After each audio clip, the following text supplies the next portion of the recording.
Jamais sans la grâce, une dévotion matinale proposée par l'Église évangélique de la grâce en collaboration avec l'Institut théologique de Cotonou.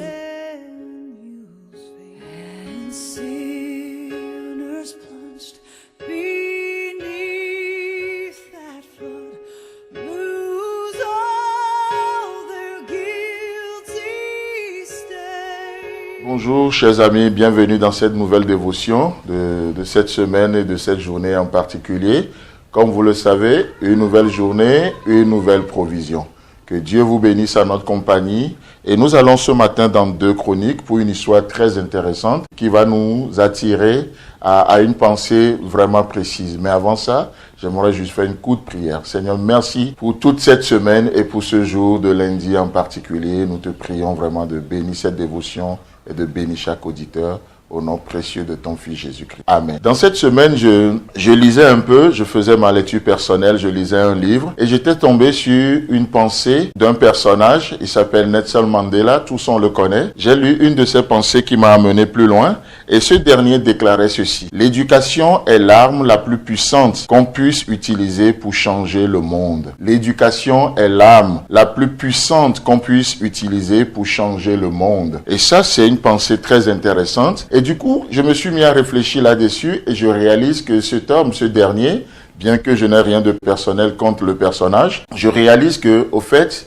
il n'a rien dit d'un particulier, sachant que des hommes dans la parole de Dieu ont fait cette découverte extraordinaire avant lui. Et dans 2 Chroniques chapitre 17, le verset 7 à 9, nous voyons cette pensée d'un roi de la Bible, le roi Asa, qui a succédé à son père Asa. Et il nous est dit dans 2 Chroniques chapitre 17, à partir du verset 7, la 3e année de son règne, il chargea ses chefs Ben-Haïl, Abia, Zacharie, Nathanaël et Michée d'aller enseigner dans les villes de Juda. Il envoya avec eux les Lévites Shemaïja, Netania, Zébadia, Azaël, Shemiraboth, Jonathan, Adonija, Tobija et Tob Adonija, Lévites et les sacrificateurs, Elishama et Joram. Le verset 9 nous dit: et ils enseignèrent dans Juda, ayant avec eux le livre de la loi de l'Éternel. Ils parcoururent toutes les villes de Juda et ils enseignèrent parmi le peuple.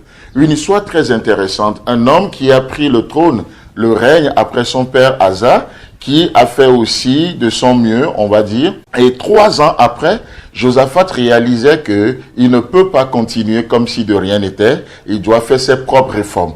Alors, qu'est-ce qu'il va faire? Il va former des hommes, il va prendre les lévites, des sacrificateurs, les autorités du pays, et il va les équiper et il va leur remettre un livre. Ce n'est pas un livre qui raconte n'importe quoi, ce n'est pas un livre de contes et d'histoires, mais il va leur remettre un livre particulier, la Bible, c'est-à-dire la parole écrite de Dieu.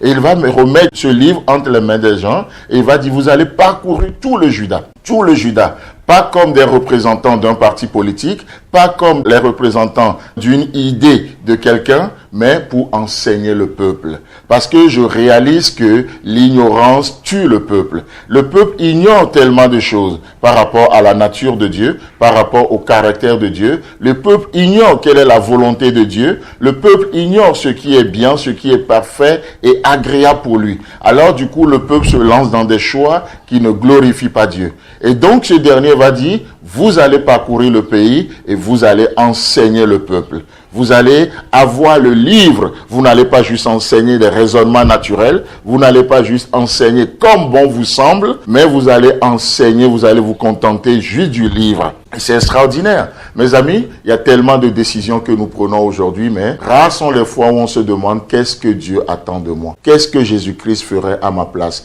Pour mon travail, qu'est-ce que Christ ferait à ma place? Dans la forme de l'éducation que je donne à mes enfants, qu'est-ce que Christ fera à ma place? Dans ma manière de gérer mon couple, quelle est la place de Christ? On a besoin de revenir à ce livre, comme Josaphat l'a fait. Et les conséquences sont évidentes. Déjà, le verset 10 nous dit, parce qu'il a fait ça, la terreur de l'Éternel s'empara de tous les royaumes des pays qui environnaient Juda, et ils ne firent point la guerre à Josaphat.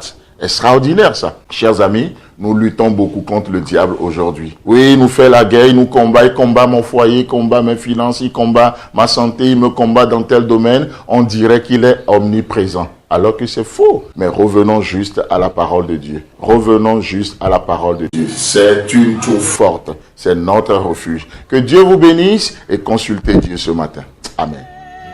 C'est tout le temps que nous avons. Si vous avez aimé cette dévotion, parlez-en à vos amis. Parlez-leur du message de la grâce et de ce qu'il fait dans vos vies. Pour un sujet de prière, une question ou plus d'informations, contactez-nous. Téléphone 64 88 35 87 ou 96 42 69 05 ou par WhatsApp au 94 75 80 20.